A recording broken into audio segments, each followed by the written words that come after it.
दोस्तों आने वाले 30 दिसंबर तक भी अगर आप इन दो सब्जियों की बुआई कंप्लीट कर लेते हैं तो आने वाले दिनों में लाखों रुपए का प्रॉफिट बिल्कुल कम खर्चे में किसान भाई ले पाएंगे। आज के इस वीडियो में आपको दो ऐसी सब्जियों की फसलों के बारे में जानकारी देने वाला हूं जिनको अगर आप 30 दिसंबर तक भी अगर आपकी बुआई कंप्लीट हो जाती है तो आप आने वाले दिनों में बहुत ही बढ़िया कमाई कर सकते हैं। और इनमें से एक सब्जी फसल ऐसी है जिसका लगाने का जो खर्चा है वो काफी कम है और आने वाले दिनों में मंडी भाव की बात करें तो 60 रुपए से लेकर 70-75 रुपए तक के दोनों सब्जियों के मंडी भाव आपको मिल जाएंगे। और उत्पादन की बात करें तो उत्पादन भी काफी जबरदस्त आने वाले दिनों में इन दोनों सब्जियों से आपको मिल सकता है। और ये दोनों सब्जियां इस दिसंबर के आखिरी सप्ताह तक भी अगर आप लगाते हैं तो सबसे अगेती होंगी आपकी ये फसलें। तो इन दोनों सब्जियों के बारे में पूरी जानकारियों के लिए वीडियो पे लास्ट तक आपको बने रहना है। और ये वीडियो अगर आपके लिए इंफॉर्मेटिव रहे तो इस वीडियो को लाइक और शेयर जरूर कर दीजिएगा और इन दोनों सब्जियों के बारे में कमेंट सेक्शन में जरूर बता दीजिएगा। जो किसान भाई नए हैं और चैनल को अभी तक सब्सक्राइब नहीं किया है वो चैनल भी सब्सक्राइब कर दें ताकि खेतीबाड़ी से रिलेटेड वीडियो सही समय पर सही जानकारियों के साथ आपको मिलते रहें। नमस्कार दोस्तों, मेरा नाम है सुरेश और आप देख रहे हैं खेत किसान झुंझुनू। दोस्तों आज का ये वीडियो काफी ज्यादा ध्यानपूर्वक आपको देखना है क्योंकि आज मैं आपको जिन दो सब्जियों के बारे में जानकारी दे रहा हूं ये आपको अपने काफी सालों के अनुभव के हिसाब से और काफी ज्यादा एनालाइज करने के बाद आपको बता रहा हूं। अगर आप बताए गए समय पर इन दोनों सब्जियों को लगा लेंगे ना तो आने वाले दिनों में बहुत ही बढ़िया प्रॉफिट ये दोनों सब्जियां आपको दे जाएंगी। तो वीडियो पे लास्ट तक बने रहना क्योंकि काफी कुछ आपको इस वीडियो में सीखने को मिलेगा। देखिए जो किसान भाई इस माह में दिसंबर महीने में अगर आपके पास में जमीन खाली पड़ी है और अब अगर आप सब्जियां लगाना चाहते हैं और खर्चा अगर थोड़ा नॉर्मल करना चाहते हैं, बहुत ज्यादा खर्चा अगर आप नहीं कर पा रहे हैं तो आप इस समय पे किसान भाई दिसंबर के आखिरी सप्ताह तक, मतलब जल्दबाजी आपको नहीं करनी है, दिसंबर माह के आखिरी सप्ताह पर भिंडी की बुआई कर सकते हैं किसान भाई। की भिंडी की जो फसल होगी वो काफी ज्यादा अगेती होगी और जिस समय पे आपकी फसल हार्वेस्टिंग पे आएगी उस समय पे इसके जो भाव है वो आपको कम से कम 60-70 रुपए तक के मिल जाएंगे और हो सकता है 75-80 रुपए तक के मंडी भाव भी हो सकते हैं। कुछ मंडियों में जहां पे इसकी खेती काफी ज्यादा होती है कुछ क्षेत्रों में वहां पर तो आपको इसके मंडी भाव 50-60 रुपए के तो आराम से मिल जाएंगे क्योंकि काफी ज्यादा अगेती होगी। और भिंडी आप चाहे किसी भी सीजन में लगा लीजिएगा 25-30-35 रुपए के एवरेज मंडी भाव जो है वो भिंडी के मिलते रहते हैं और उत्पादन भी काफी अच्छा मिल जाता है। और इसमें जो खर्चा है लगाने का वो काफी कम होता है क्योंकि प्लास्टिक मल्च वगैरह इसमें नहीं लगाई जाती हैं। लगाने के बाद में जो बेसल डोज आप डाल देते हैं वो डाल देते हैं, उसके बाद में कोई फर्टिगेशन वगैरह इतनी ज़्यादा नहीं करने पड़ते हैं। रोग बीमारियां भी इतनी ज़्यादा इसमें परेशान आपको नहीं करती हैं। सिंपल और आसान तरीके से किसान भाई इसको लगा सकते हैं और नए किसान भाई भी इसकी खेती आराम से कर सकते हैं। तो अगर आप एक नॉर्मल खर्चे में बहुत ही बढ़िया कमाई सब्जियों की फसलों से करना चाहते हैं तो दिसंबर माह के आखिरी सप्ताह तक आप भिंडी की बुआई कर सकते हैं। वैसे तो आप दिसंबर के मध्य तक भी कर सकते हैं लेकिन भिंडी मतलब काफ़ी ज़्यादा डाउन चले जाते हैं टेम्परेचर, तब थोड़ा सर्वाइव कम कर पाती है, इसलिए दिसंबर के आखिरी सप्ताह तक आप लगाइए। उसके बाद में जनवरी माह में अगर पाले वगैरह गिर भी जाते हैं तो प्लांट काफ़ी छोटा होने की वजह से ज़्यादा स्ट्रेस में नहीं जाएगा, फसल में कोई नुकसान वगैरह के चांसेस जो है वो आपको कम से कम देखने को मिले। इसलिए दिसंबर के आखिरी सप्ताह तक आप इसकी बुआई करें, बहुत ही अच्छी वैरायटियों का सिलेक्शन करें और बताए गए तरीके से लगा लीजिएगा। मैं तरीका बता देता हूँ कि सर्दियों में आप इसको कम खर्चे में किस तरह से लगा सकते हैं। सबसे पहले आपको बेस्ट वैरायटियों के बारे में बता देता हूं कि कौन सी वैरायटियों का इस समय पे आपको सिलेक्शन करना है। तो देखिए सबसे बेस्ट जो वैरायटी है वो है यूपीएल कंपनी की यानी कि एडवांटा की राधिका जो वैरायटी आती है उसका आप सिलेक्शन कर सकते हैं। भिंडी की सबसे बेस्ट वैरायटियों में से एक है ये। जो भी किसान, जो अनुभवी किसान है, लगातार जो भिंडी की खेती करते हैं इसी वैरायटी का सिलेक्शन करते हैं, तो आप इस वैरायटी का सिलेक्शन कर सकते हैं। चाहे आप थोड़े एरिया में लगा रहे हैं या काफी बड़े एरिया में लगाएं, इसी वैरायटी को आप सिलेक्शन करें। थोड़ी सी कॉस्टली है लेकिन इसका उत्पादन और फल की क्वालिटी काफी शानदार आपको मिलेगी। तो इस एडवांटा की राधिका जो वैरायटी है इसका आप सिलेक्शन कर सकते हैं। और अगर आप ये वैरायटी नहीं लगाना चाहते हैं तो वीएनआर कंपनी की जानवी वैरायटी आती है भिंडी की ये भी काफ़ी अच्छी और काफ़ी शानदार वैरायटियां हैं, इनको भी आप लगा सकते हैं। और इन दोनों वैरायटियों को अगर आप ऑनलाइन परचेज करना चाहते हैं तो वीडियो पर जो आपको प्रोडक्ट का आइकन दिख रहा है इस पर प्रेस करके ऑनलाइन भी आप इन दोनों वैरायटियों को मंगवा सकते हैं और एक अच्छी पैदावार भिंडी की फसल से ले सकते हैं। दोस्तों, भिंडी की खेती आप किसी भी तरीके से कर सकते हैं, जो भी आपके सिंचाई के संसाधन है उसी हिसाब से भिंडी की खेती कर सकते हैं। देखिए, जिन किसान भाइयों के पास में ड्रिप इरिगेशन है वो तो इसकी खेती ड्रिप इरिगेशन की सहायता से करेंगे तो काफी अच्छे रिजल्ट आपको मिलेंगे।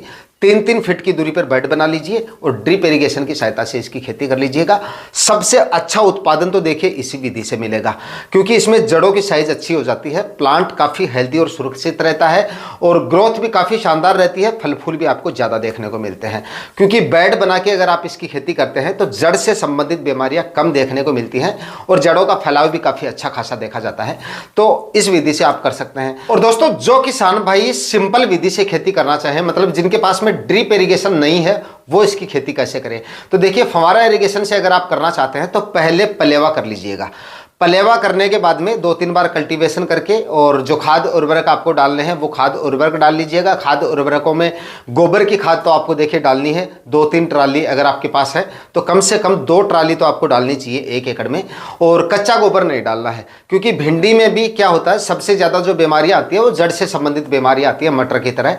तो इसमें भी आपको कच्चा गोबर नहीं डालना है, वरना जड़ से संबंधित बीमारियाँ ज़्यादा परेशान कर सकती हैं आपको, तो वो डाल दीजिएगा। और रासायनिक खाद उर्वरकों में इसमें आप SSP ले लीजिएगा, लगभग 60 से 65 केजी के आसपास 1 एकड़ में आप SSP खाद ले लीजिएगा और 20 से 25 केजी यूरिया खाद ले लीजिए और लगभग 30 से 35 केजी म्यूरेट ऑफ पोटाश ले लीजिएगा, आखिरी कल्टीवेशन से पहले डाल के। उसके बाद में देखिए बेड बना लेने हैं आपको, 3-3 फीट की दूरी पे बेड बना लीजिएगा। बीजों की बुआई उसके बाद में सीड शोविंग आपको कर देनी है, क्योंकि नमी है बेड के अंदर, सिंचाई हमने पहले कर ली है, ज़्यादा सुखाना नहीं है इसमें, क्योंकि हमारे पास ड्रिप इरिगेशन नहीं है ना, इसलिए ज़्यादा मिट्टी को सुखाना नहीं है, थोड़ी सी हल्की सी भुरभुरी करनी है। उसके बाद में बीजों की बुआई कर देनी है, मतलब नमी इतनी होनी चाहिए कि बीजों का जमाव हो जाए। उसके बाद में आपको क्रॉप कवर से इसको कवर कर देना है। और ये आपको इस तरह से अगर आप कर रहे हैं तो आप जनवरी के पहले सप्ताह तक इसकी बुआई करें, क्योंकि बाद में हमें सिंचाई भी करनी पड़ेगी और सिंचाई इसकी हमें करनी है क्रॉप कवर हटाने के बाद में। तो देखिए, इसमें कोई दिक्कत नहीं है। क्रॉप कवर अगर आप जनवरी के पहले सप्ताह में भी लगाते हैं या मान लीजिए दिसंबर के आखिरी सप्ताह में भी अगर आप लगाते हैं और उसके बाद में क्रॉप कवर लगा देते हैं तो महीने भर बाद में आपका क्रॉप कवर हट जाता है, यानी कि जनवरी के आखिरी सप्ताह में या फरवरी के पहले सप्ताह तक आपका जो क्रॉप कवर है वो हट जाएगा। और हटते ही आपको सिंचाई कर देनी है फव्वारा इरिगेशन से या जो भी आपके सिंचाई के संसाधन है, मतलब। और वैसे भी भिंडी में पहले सिंचाई की जरूरत नहीं होती है, 20-25 दिन का समय कम से कम हमें जो है वो निकालना पड़ता है, और हो सके तो महीने भर का समय भी आप निकाल सकते हैं। भिंडी की बुआई के बाद में थोड़ा डिले करते हैं पहली सिंचाई में, वो अच्छा माना जाता है। तो आपको क्रॉप कवर लगाने के बाद में सिंचाई तो वैसे भी नहीं करनी पड़ेगी, और उसके बाद में जैसे ही क्रॉप कवर हटता है आप सिंचाई कर दीजिए। उसके बाद में जो भी आपकी सिंचाई के संसाधन है आराम से आप सिंचाई कर सकते हैं। बेड पे करके भी आप हमारा इरिगेशन से सिंचाई करके और अच्छा उत्पादन ले सकते हैं, या नालियां बनाकर कर रहे हैं तब तो कोई दिक्कत ही नहीं है, नालियों में आपकी सिंचाई हो जाएगी और ऊपर आप बेड के ऊपर जो है वो आप क्रॉप कवर लगा सकते हैं।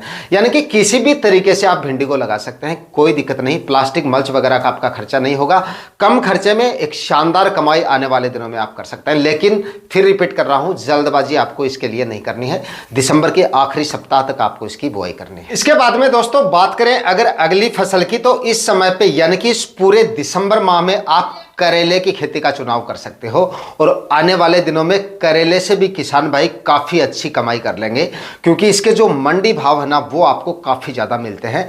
लगभग 60 से लेकर 70-75 रुपए के करेले के भी आपको मंडी रेट मिल सकते हैं अगर आप दिसंबर माह में इसकी बुआई कर सकते हैं। और अगर हाँ इसकी बुआई करने के सही समय की बात करें तो इसको आप चाहे कल ही लगा लीजिए, कोई दिक्कत नहीं, यानी कि दिसंबर के पहले सप्ताह से लेकर और आखिरी सप्ताह तक कभी भी आप इसकी बुआई कर सकते हैं। अगर ज़मीन खाली है, तैयारियां हो गई हैं, तो अभी आप इसकी बुआई करवा सकते हैं, क्योंकि अब अगर आप इसकी बुआई कराएंगे तो जो ज़्यादा मंडी भाव है ना, मैक्सिमम जो मंडी भाव है वो आपको ज़्यादा दिनों तक मिल जाएंगे। हालांकि दिसंबर के आखिरी सप्ताह तक भी अगर आप करेला लगाते हैं तो भी आपको मतलब लगभग आप ये मानिए 50, 55, 60 रुपए तक के मंडी भाव तो फिर भी आपको मिल सकते हैं। लेकिन अगर जल्दी करके इसकी बुआई करा लेंगे तो 60-70 रुपए तक के मंडी भाव आपको मिल सकते हैं।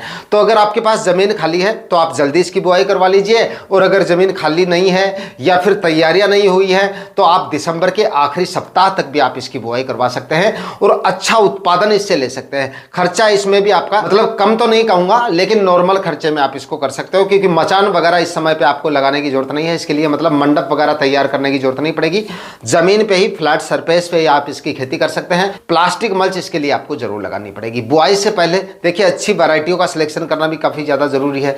सबसे बेस्ट वैरायटियों का सिलेक्शन करेंगे तभी सबसे बेस्ट उत्पादन मिलेगा, और क्वालिटी अगर फल की अच्छी होगी तभी आपको मंडी भाव अच्छे मिलेंगे। क्वालिटी सबसे ज्यादा डिपेंड करती है, फल की क्वालिटी जितनी अच्छी होगी मंडी भाव उतने ही अच्छे आपको मिलेंगे। तो करेले की सबसे बेस्ट वैरायटियों की यहां पर बात की जाए तो इसके लिए आप क्लाउज कंपनी की अनुष्का वैरायटी का सिलेक्शन कर सकते हैं। करेले की सबसे अच्छी और सबसे शानदार वैरायटी है।